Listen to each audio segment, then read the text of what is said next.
What's going on, you guys? What is going on? What is going on, you guys? This be your boy, Scotty by Nature TV, and we're here for a brand new review of Love and Hip Hop Atlanta Season 13, Episode 17. What is going on, you guys? I hope you guys are having a wonderful, wonderful Tuesday, and I intend on doing the exact same thing, you guys. What is going on? What's going on? What's going on, y'all? What's the business? What's the tea? What gives? What's giving it? Okay.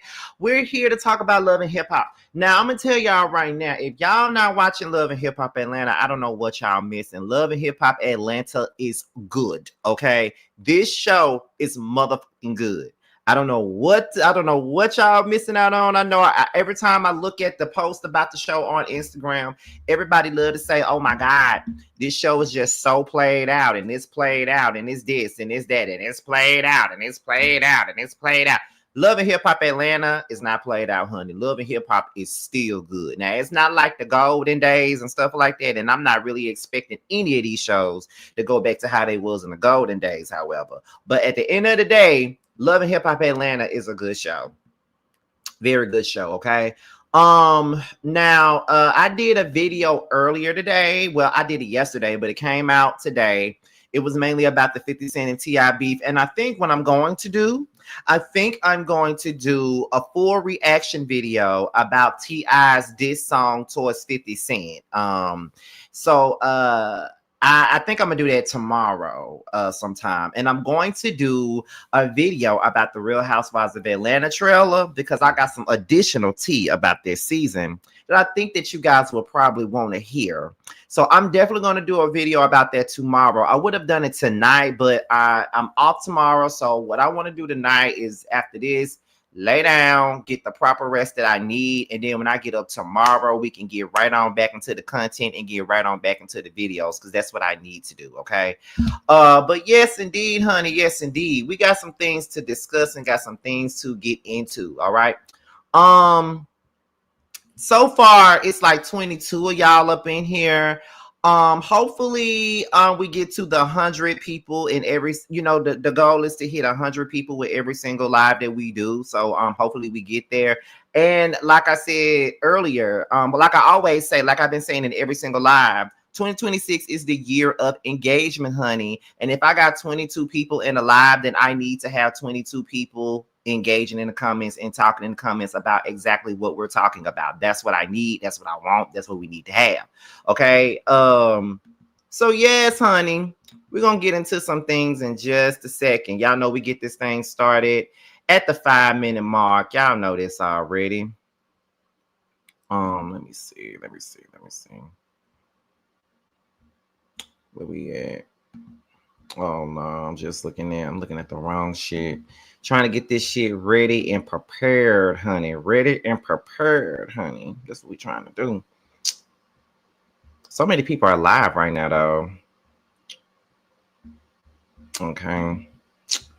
All right, so we're at the 4-minute mark right now. So let me put my phone on do not disturb, so when nobody disturb me. We're at the 4-minute mark. Y'all know we're gonna get this thing rolling at the 5-minute mark. So what I need for all 26 of you guys to do, 31 of you guys to do is to light up this chat with nothing but flames. I see 2 of my moderators in here. I see Norris and I see Payne. So I need all of y'all right now that's in here. I need all my bush babies, as Butterfly would say, to light up this chat with nothing but flames so we can get this thing rocking and rolling, y'all. Because I got a couple of things to talk about this episode. Like I really, really do. And yes, honey, because it was a really good episode. So we're about to go ahead and get into the 5-minute mark, and there we are. So let's go ahead and get into the episode, y'all. So we're going to open this thing up with Sama and 24. Now, they're preparing for her project, but not only are they preparing for her project, she is preparing for a performance that she got. Now, we met Sama early on the first half of this season, early last year or whatever, right? And so I think it was more so of a situation where she wanted to work with Erica Banks, but Erica didn't want to work with her because she felt like her sound wasn't her vibe. And then they got into this whole big heated argument about this situation. And then, they made up or whatever. But I did feel like that whole little argument, that whole little beef that Erica Banks and Sama had about the fact that Erica did not want to work with her was really stupid and ridiculous and just like, girl. So we're fighting about the fact that the girl don't want to work with you. That's what we're fighting about. Like, we're literally fighting about her not necessarily wanting to work with you, not feeling your vibe or whatever. Because I'm gonna tell y'all like this, I will say this and be honest, people really do get upset when you don't want to work with them, and that's something that I would never get. Because like I said before, and I think I said it when I reviewed it at the first half of the season, that I remember there was a content creator that wanted to work with me, and I think they were like a Christian content creator, and they wanted to work with me. And you know, normally I give anybody a chance, and y'all know that I normally would just work with just about anybody. I have no problems, no qualms with working with nobody. But at this point, I realized that I can't just work with just know anybody, because it got to make sense. And when they was trying to work with me, I'm like, well, I'm not that kind of content creator. Like, I'm not a Christian content creator, so there's really nothing that I could give to this collaboration, you know. But what I can do, I can promote your page if you want me to, but I can't necessarily work with you because the content don't match what I do. I do reality TV commentary, I do gossip commentary, I do that type of stuff, but I don't do Christian commentary. I don't know what I could do with that besides fuck up your channel and look like a complete heathen not doing it. They got mad because I didn't want to work with them, but I still offered something else to them. But they got mad at me and felt some kind of way because I declined the collaboration. I didn't decline the collaboration because I didn't like them, because I didn't even know them. You know what I mean? But I declined the collaboration because it did not make sense for me. And we have to normalize declining things that don't make sense for us. And we also have to normalize allowing people to do whatever they feel is necessary. If a person don't want to work with you, or they don't see fit to work with you, that is absolutely fine. Why are we throwing daggers, and why are we getting mad because a motherfucker don't want to work with you? Because guess what? There's going to be somebody out there that wants to work with you, and you don't want to work with them. So let's be mindful of that. Let's know that. Let's make that shit clear. Everybody ain't got to work with you if they don't motherfucking want to. Like, we got to be honest and for real about that. You feel what I'm saying? But to each his own. We're going to continue on. So they're having a struggle right about now. 24 has been booked and busy. He has been doing his own shows, and she feels like he's been doing so much on his own that he doesn't really have the time to devote to her and her project, pretty much. And she feels like they need to get new management involved, because she feels like she's on the back burner for his career. All 24 is saying that if it wasn't, you are afforded this lifestyle that you got because of my hard work. So I don't understand what we're complaining about. But for me, I got to be real and agree with Salma, because I don't agree with her ass about much. But my thing about the situation is this. She has a point. You're booked and busy. There's not much you can do for her. You want to be a manager, but you also want to be an artist and do your own damn show. So her career has to suffer, because not only are you looking after her, but you're only looking after yourself. And at the end of the day, let's be real. We're all human beings, and we're going to be somewhat selfish. You're going to look at yourself and put yourself on the front and put her on the back. So it's best for the both of y'all, and it's best for your marriage that you go and find somebody else that could actually come in and step in and give her what she needs as an artist, because you can't give her that. You can't give her that. And I don't see anything wrong with her looking for a new manager. And I feel like what you were saying about she's able to live this soft life and is able to, go after her dreams because of the shit that you've done. I mean, yeah, that's a fact. Yeah, that is true. We get all of that and then some. But at the end of the day, I still don't think that you have the right to kind of do that and throw that in her face, because of the fact that she's calling you out on your lack of working with her. You're not doing what you need to do. You're doing what you need to do for yourself. But she feels like she's hanging in the balance right now. And as an artist, she got every right to feel like she's hanging in the balance, because she absolutely is. And you know that she absolutely is. So I don't see what the problem is. I don't see what the problem is. Like, just give her new management. They go and then they start going back and forth about the state of her career. And the thing about it is, Love and Hip Hop is probably the most visibility that she's getting, visibility that she would ever get, to be quite honest, because of the simple fact that we don't know her. We don't know her at all. And at the end of the day, you know what I'm saying? It is what it is. So I just I don't know. I just feel as though I just feel like at the end of it all, Sama is not wrong for feeling the way. Sama is not wrong for looking out for her own sake, because 24 looking out for himself. So Sama needs to do what's best for Sama. And also, if 24 actually cares about her career like that, he would take her concerns into account instead of sitting up here saying, well, if it wasn't for me, you wouldn't have been able to, run off and chase your dreams. She got a successful modeling career, true enough, but she wants more for her music career. And like we are saying, you're not doing enough for her music career. You got her on pause because you're doing your own music that I ain't never heard of. And I ain't never heard of her damn music either.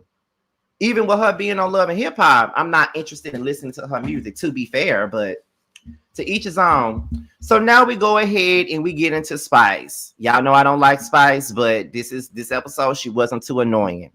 Spice throws a surprise party for her 18-year-old son, Nicholas.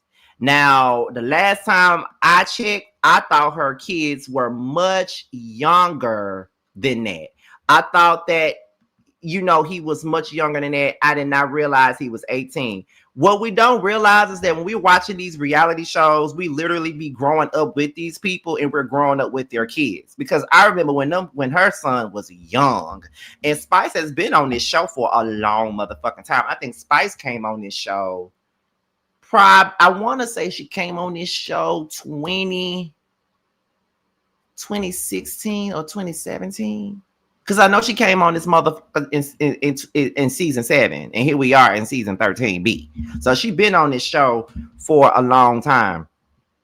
But she says that she wants to do something very special for her son. He's turning 18, so she wants to get him 18 gifts. He comes into the party. He's very surprised. Everybody loves on him, and she gives him 18 gifts, and the 18th gift that she gives him is a brand new car. And Jock was like, it's crazy when he be going to these kids' parties that his friends be having, and that he just realizes that he cannot splurge on his kids the way Spice can splurge on hers, because he got 9 of them. So somebody gonna be missing out on something, because you know what I'm saying. This is all that really Spice really got. I think Spice got about 2 children. Jock got about 9 of them. So at the end of the day, it's kind of like, yeah, bitch, you're gonna have to do what you gotta do. You feel what I'm saying? Because I can't splurge on my goddamn kids. You feel what I'm saying? But Jock, didn't nobody tell you to have your dick scene go ahead and free yourself, and freed himself into 9 different people. Okay, like, you got all them damn kids for a reason. And let me tell y'all, I told y'all, Jock is probably my favorite on this show. It used to be Scrappy. I used to love me some little Scrappy. Now, couldn't nobody tell me nothing about little Scrappy. I used to love me some little Scrappy, toxic and all. I used to love me some little Scrappy. But over the years, I've grown to love me some Jock. I love me some Jock. I love me some Jock. I can't watch this show without Jock. Jock is one OG cast member that I don't mind staying, okay? Because Jock is funny as fuck. You can tell that he's trying to grow, although he be fucking around on Kendra and she lets him do it. I do like Jock for the most part. I really, really do. I truly like Jock for the most part, y'all. But shout out to Spice for doing for Nicholas and just making his 18th birthday the best, because shit, on my 18th birthday, I don't remember what I got. I know I had me a birthday party at Pizza Hut. That's all the fuck I wanted, child. But anyway, let's go ahead and get into the next thing. So Sama and 24, right? So they talk about her sit down with Sierra, and she was saying that when she was sitting down with Sierra, Sierra was being a weird ass bitch, pretty much trying to make it seem like she was literally lying about what she'd been dealing with, as far as her and what's his name, her and Coolio and all this other stuff. And she said that when she sees Sierra is on site, she done playing with Sierra. My thing is this, I feel two ways. It's really none of Sierra's business as to what is really none of her business to tell, because at the end of the day, Sama is a married ass woman, just like Sierra is a married ass woman as well. And you already know that her pooched up lip plastic penny face ass would have been pissed the fuck off had somebody said that shit about her and her motherfucking marriage. Okay, she don't want nobody talking about her and hers, so I don't even know why she was so bothered and invested in what was going on with Sama in 24. But however, I'm gonna need for Sama to tell the motherfucking truth, because Sama is a liar. She been cheating on this fat ass man for all these damn years, and she's not attracted to that fat ass man. The only thing that she's attracted to is what he can do for her. That's what the fuck she's attracted to, and she needs to own it. And she needs to make that shit clear and let everybody know, I'm not really attracted to this big ass man. I'm attracted to the money and what he can do for me. That's why I'm married to him. And I'm pretty sure that he knows that she's cheating on him, and he don't give a fuck about her cheating on him, because he probably ain't got no self-esteem about himself. Because anytime you allow somebody to do you like that, then you really ain't got no self-esteem about you, about your motherfucking self, to be quite honest. Because that girl is clearly cheating on you 24. She's cheating on you. She don't deserve you at all, because you're going out of your way to do so much for her, and she out here playing on your top. That's what I think. Now, granted, Sierra is wrong as two left shoes to be playing with y'all marriage like that, because she wouldn't want nobody playing with no man that she's with. But I feel like your wife is a liar, a cheater, a deceiver, a heartbreaker, and you don't need to let her back in your life. So you need to take the house, the cars, the kids, and the dog, and you need to want it all. That's what I think. Okay, you need to leave her alone, pack her bags, and get the hell on. Okay. Because if I was you, I wouldn't want her no more. I wouldn't. I promise I wouldn't. So you need to nip that in the bud. You know what I mean? You just need to nip that in the bud. That's all I'm saying. I just feel like she playing with big old 24. And mind you, I might be talking my shit about 24 right about now, but I think that he's a good guy, and I just think that she playing with him. Next thing you know, Scrappy invites Sierra to Sama's performance, and he asked her to have a conversation with Sama. And Sierra was like, well, I can have a conversation with Sama. I mean, it ain't really no real beef. I can have a conversation with Sama. But my thing, Scrappy, is this right here. Why in the fuck would you invite Sierra, pickle lip ass, to that girl's performance, knowing that they got beef?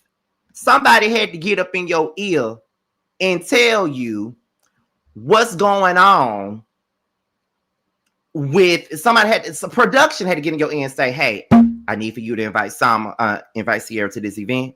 We already know that she got beef with Sama, so this is going to be a great moment for TV. So we need for you to invite Sama to this motherfucking event. That's what we need. That's all that happened. You can't tell me did no producer get up and Scrappy ear, because why else would he had invited Sierra to Sama's event? Because I personally feel like that was some bullshit that he even invited her anyway. Because my thing is this: why would you invite her? You feel what I'm saying? Like, why would you fucking invite her anyway? That shit weird, and it's fucking crazy to me, because like, no, she don't need to be there.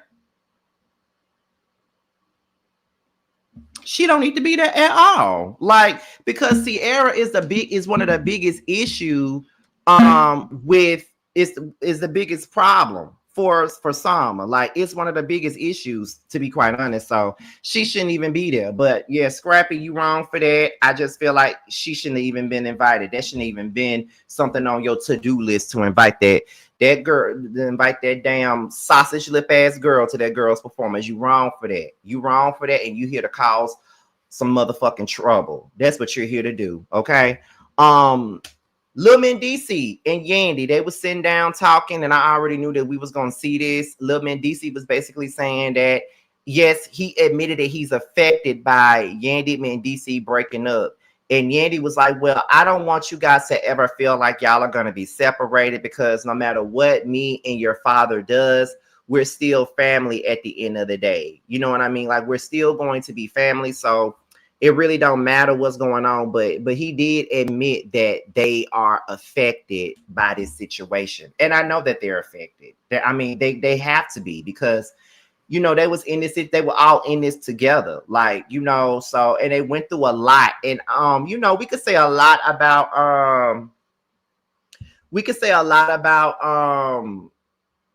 Yandy and Mendeecees and how they had a fake marriage and how things was fake between the two of them, and how Yandy was a fool for Mendeecees. And I guess that she kind of was a fool for him in a sense, like, I do think that she tried to really be down for that man and shit like that. Like, she really tried her best to be. But I felt like Mendeecees was pretty much taking her for granted, because she held him down when he was in jail. You know what I mean? She was fighting with his baby mamas, trying to keep the kids together. And it was like, my thing was, she was on that receiver every Saturday and Monday. It was her life, her world, the family and the fans. They just didn't understand. We said that she should have left Mendeecees alone, but she said that we all should just leave him alone. And do we get it? Bitch, we got it. And here we are right now. You got it, and now you got to leave his ass alone. But like I said last week, Yandy and Mendeecees had me on the brink of tears, honey, because I felt so bad for them. But hopefully they are able to not divorce, because they ain't legally married. But I hope they can separate amicably. Okay. So we get into Sierra, not Sierra and Jock, but Spice and Jock. Spice's son is in the studio. He's in a booth rapping, and Jock and his son comes into the studio session or whatever. And after he comes out the booth, Jock and his son kind of gives Nicholas just a little bit of advice, or whatnot, just to give a little bit of advice and things like that. And so, Spice and Jock also gave Nicholas some advice about the industry. Now, what I've noticed about a lot of these like artists that's in the industry, when their kids have the same amount of talent as they have, they sometimes don't want their kids to be a part of this world that we call the music industry. And I think a lot of the times they don't want them to be a part of this world, because they already know what this world actually gives. Like, this world gives them bullshit. It's an up and down situation. Being in the industry, you can make a whole lot of money. Of course, you can make a lot of money, but at the end of the day, it's kind of like it's the kind of situation where we know how it goes. You can be up, you can be down. The music industry don't need to be anything that you need to pretty much depend on so much, and that is the truth. And I'm all for anybody going after their dreams. I'm all for that.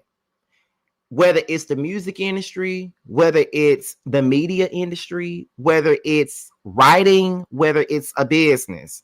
I'm all for everybody going after what they want, but it all comes with a cost and a risk. And I always say this: YouTube is a business for me. Putting out my books is a business for me. And I always tell people all the time, people, and I don't give a fuck how nobody feels about what the fuck I'm gonna say, because people love to say I repeat myself and I say the same things over and over again. Don't give a fuck. Sometimes I have to. I work a 9-to-5 job, 5 days a week, 40 hours a week. And people sometimes feel like they need to poke fun at that, because I'm a big time YouTuber with this big fan base, got all these people watching me, got all this fanfare, all this support. At this point, I'm well aware that my Scotty gang is a big gang. You know what I mean? Like, I'm very much so aware of that. You feel what I'm saying? Like, I'm very much so aware that the Scotty gang is very prominent in my life. I'm very much so into that, right? So I would say that me doing YouTube, I make money on YouTube. I make a decent amount of money on YouTube. That's a fact. However, it has its ups and it has its downs. I have my months where I'm high and I'm making a lot of money, but then I have my months where it goes down some, ain't really nothing going on like that. I gotta find different ways to pivot so I can keep the money flow going. And sometimes I'll still be making money, but it ain't the money that I'm used to making. You feel what I'm saying? And as I've said before, every time we're in January and February, those are my slow months on YouTube, and that is where the money plummets. But once it get hot outside, that's when the money goes up again. So I'm well aware that as a business person in the music industry, you can be hot today, be cold the motherfucking tomorrow, and you gotta find a way to make that shit work. So I get why a lot of these artists never want their kids to be in the music industry. Like if you remember watching SWV and Escape Show, you see what's her name? You see Coco sitting there with her son Jay, who can sing his ass off. He wants to be a singer, but she wants him to get a job in the dentistry industry and stuff like that. And that is a good industry to work in. But he wants to, be in an industry like she was. But she knows that it can be an up and down industry. And that is the very truth. And as an artist, if you ain't booking no shows, you ain't making no motherfucking money, because music don't make a lot of money these days. You feel what I'm saying? So yeah, we just have to be aware of that and be mindful of that. And I don't think they told him anything wrong. So let's get into Kirk and let's get into the Prunes, Kirk and Rasheeda. Now, I'm gonna tell y'all like this.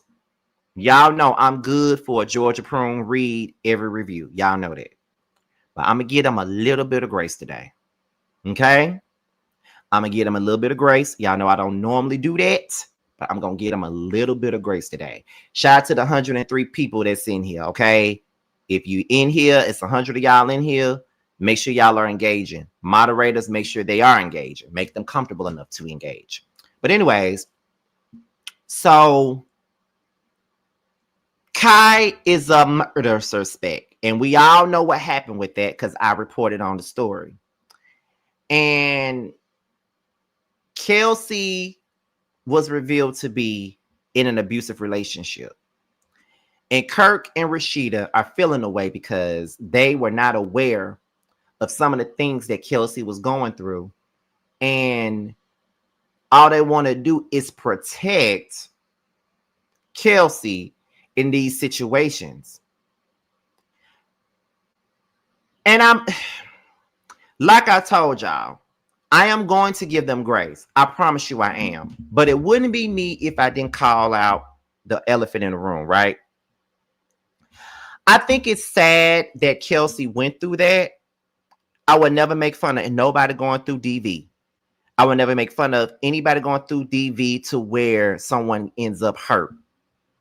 Somebody back in Mississippi, a 25-year-old gay male, Carlos Collins, he was in a DV relationship and wound up getting killed and getting shot 16 times and hit in the face 6 times with the damn axe. And his ex-boyfriend tried to sit up here and call self-defense, although the whole crime was caught on a ring light camera. And you want to say this was self-defense for you.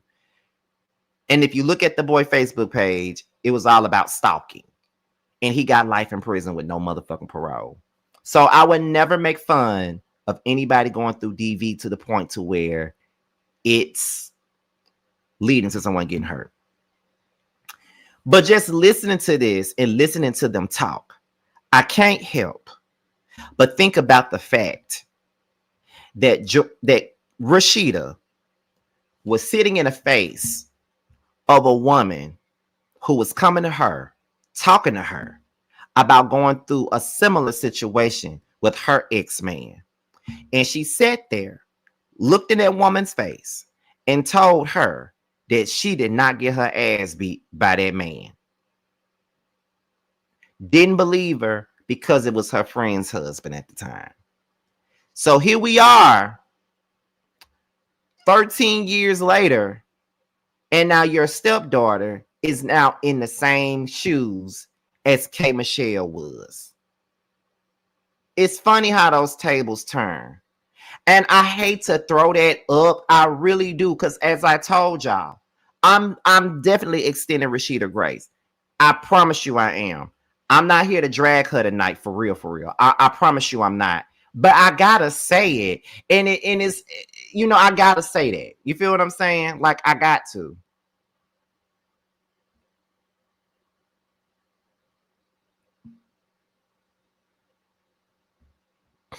So it is what it is. I do. So I don't know. Y'all see what I'm saying? You feel what I'm saying? Like y'all get what I'm saying? Like I'm really not trying to eat her up right now. Because they are going through a bad situation, and I'm not trying to kick them while they down. But I just gotta remind the people of what they did to somebody else that went through the same thing. You gotta check yourself about how you treat other people when shit go down. You just got to, because you never know if you would be in that situation, and you never know if somebody you love would be in that situation. That's all I'm saying. But we're gonna continue on though. We're gonna continue. Um Rasheeda says that she hates that she wasn't aware of the situation that happened with Kelsey and the boyfriend. They wasn't aware that the relationship was the way that it was. And at this point, Kai and Kelsey are not speaking, which is very sad that they're not, but I'm not surprised that they're not. I'm not necessarily mad at Kai for doing what he allegedly did to said person, because at the end of the day, that was his sister. She could have been hurt. Somebody had to get hurt, and that's just what it is. So I'm not necessarily mad at him. But I did look at Kelsey kind of funny, because it did come across like she was just sitting there letting her brother take the rap and not even just throwing her brother under the bus during the whole investigation when the story was coming out. Like, that's exactly how it came across. And I was definitely looking at her like she was fucking crazy. I'm like, girl, what you doing? Like, what are you doing, girl? For real, for real. Like what's going on here? But okay. So Rasheeda says that she wanted to pray for the ex-boyfriend, because her and Kirk would never want something to happen, to want a situation like that to happen. No matter what's going on, they would never want somebody to actually go through some shit like that. You know what I'm saying? To be honest. And I just gotta say that I agree. I don't, as much as I don't like them, okay, I don't feel as though they would want that to happen. I don't think so. As much as I think that they're pathetic people, and as much as I feel like they ain't shit people, I don't believe that that is something that they will want. I genuinely don't believe it. I don't think that they would be asking for that. I don't think that they will want that regardless. But I do think that it's a sad situation overall. I hate that for them, but I just had to be clear and be honest about everything that we're seeing. Y'all looked at another woman and said that she wasn't going through this shit, and now y'all daughter is sitting in her seat now, and people were actually judging her and questioning her shit. It's funny how the tables turn. But prayers to the prunes. So Carly and Bambi, they get together. Yandy wanted them to get together with her, and she sits down with them, and Yandy pretty much reveals that she and Mendeecees are going their separate ways. And Carly was like, oh my God, please don't tell me that. No, don't say that. Don't say that. Well, Carly, they're saying that. It's over. And it's been over for Yandy and Mendeecees for quite some time now. And you know what I'm saying? Mendeecees never really showed us that he cared about Yandy or her feelings or anything dealing with her. Like, he never really showed that to me. And I just feel as though she was more so down with him than he was down with her, if that makes sense. Because even when they was on that couples therapy show, he practically said that he couldn't see himself holding her down if she went to jail. That's selfish.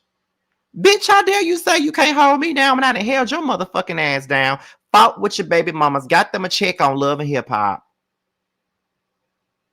was a doting mom to your kids, got the public scrutiny of not signing those papers legally to make us legally married, fucked up my own reputation for you.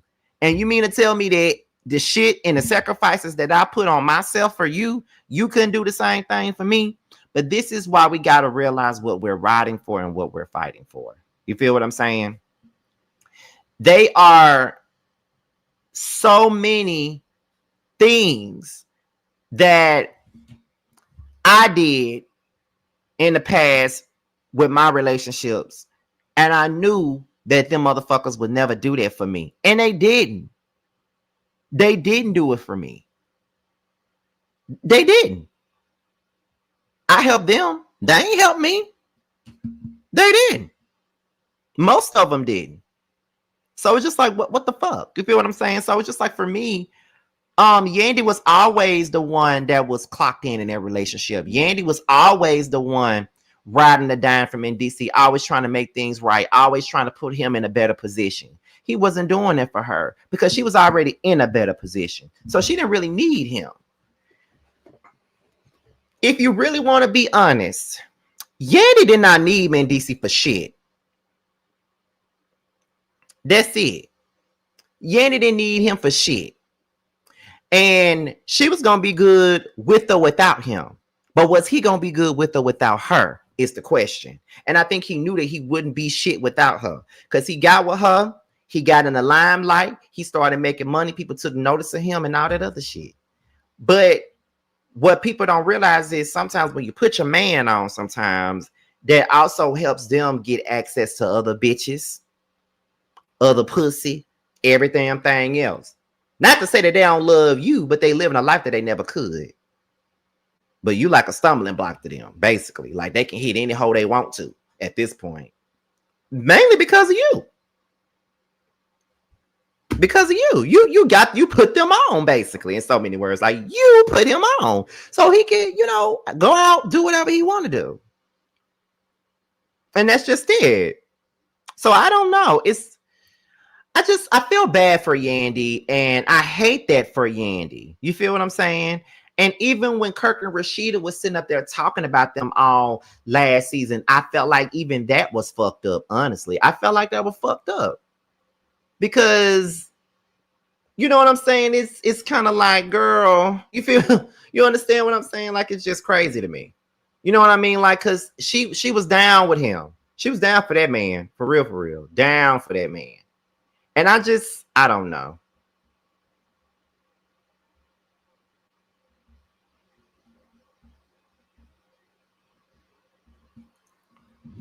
But that's just me, though. That's just me. She said that she needs something different. She feels like they both checked out of this relationship. And that's very true. They both have checked out. There's nothing more for them to do. It's ran its course. Some relationships run its course. Some friendships run its course. Some family relationships run its course. This is one of those things that just ran its course. And Bambi sympathizes with Yandy. So she gets where she's coming from. So we're back to the Prunes. Spice comes over to visit the Prunes to check in on them.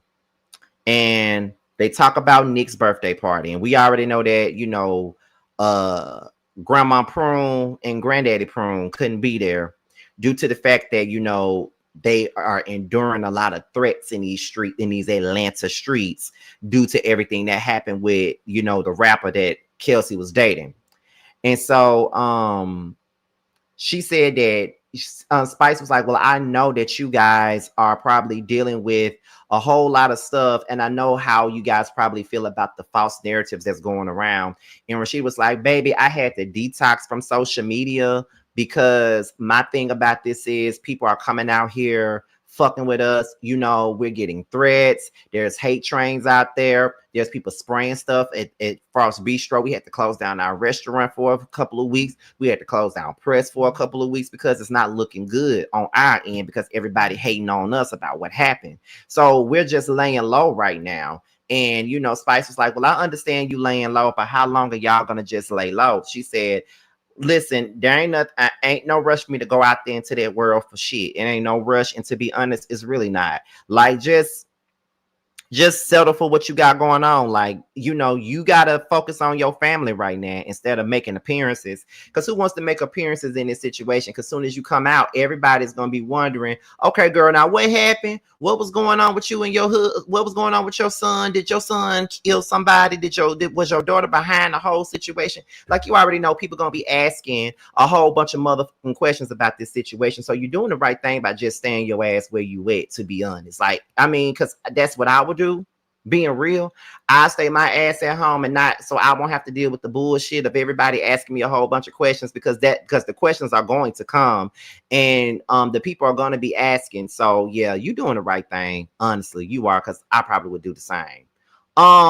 Let's move on to the next topic. So now we at Sama's performance. We got Mendeecees, Jock, and Scrappy. Mendeecees reveals to Jock and Scrappy that he and Yandy are going their separate ways. And I feel like, I think they're very shocked about it. I don't really think Jock is shocked about it, because Mendeecees had already told him about Yandy having an emotional affair. So I don't really think that he's shocked, but I do think that Scrappy is more shocked than anybody. 24 walks up as they're having this conversation, and Scrappy was saying that, well, you and 24 is kind of going through the same thing. And then 24 said, what you talking about? I'm not going through nothing with my marriage. Like, me and Sama are good. And so Scrappy was like, y'all good? And then he said, yeah, me and Sama are very good. Like, me and her good. We ain't got nothing to worry about. I don't know what you talking about. Scrappy, listen, you don't need to be speaking on nobody's marriages. You don't need to be having shit to say about nobody's marriages. You might need to shut the fuck up when it comes down to other folk marriages, okay? You might need to shut up, not run your dick suckers about nobody else's relationship, because your shit is crumbling. So you might want to be quiet, okay? Like, for real, because I just feel, because you already went through your own shit with Bambi, you might not need to speak on shit. That's all I'm saying. So Sama performs, girl, whatever. After she performs, she talks to Rennie, Carly, and Bambi about her sit down with Sierra. And she was basically saying that, she's pulling out these 2-year-old receipts and shit. Like, yes, I used to mess around with Coolio, but that was a long time ago. But she's pulling out 2-year-old receipts. And I was sitting up here with Rennie like, girl, if you've been with 24 for all these years and these receipts are 2 years old, bitch, you still cheated on your man. Like, what are you talking about? You may as well just be quiet, because you're not helping the situation for yourself. Like, you literally sat there and cheated on your man. You just pretty much, you just owned it in so many words, but not really owned it, because, girl, what we talking about? You fucked around on your man.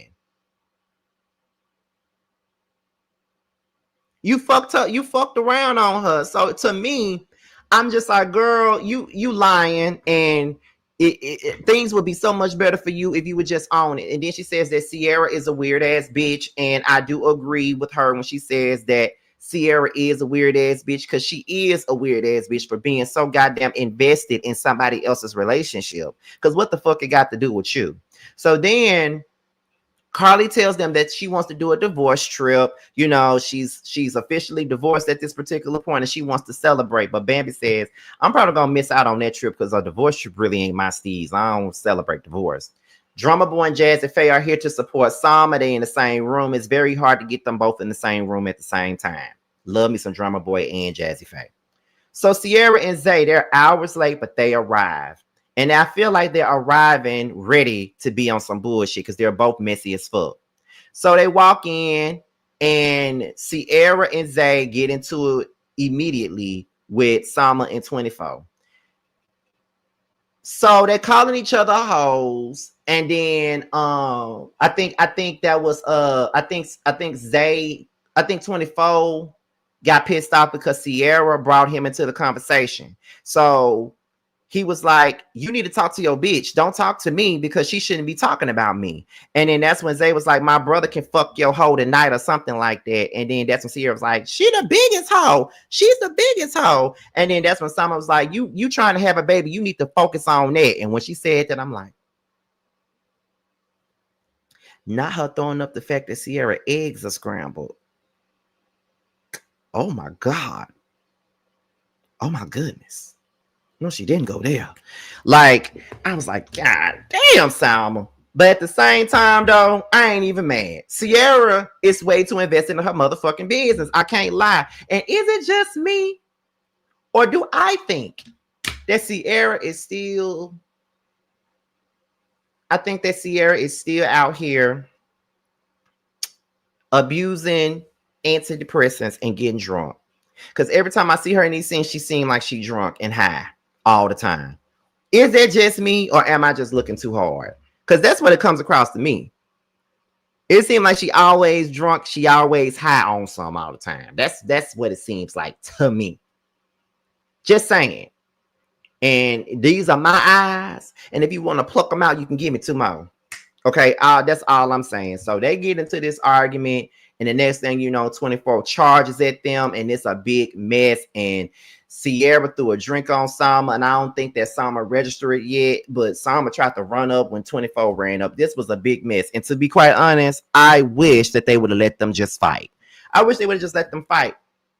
And I don't mind 24 taking up for Salma, but Salma got you looking dumb, 24. She do. She got you looking real dumb, real crazy, real foolish. That's how she got you looking.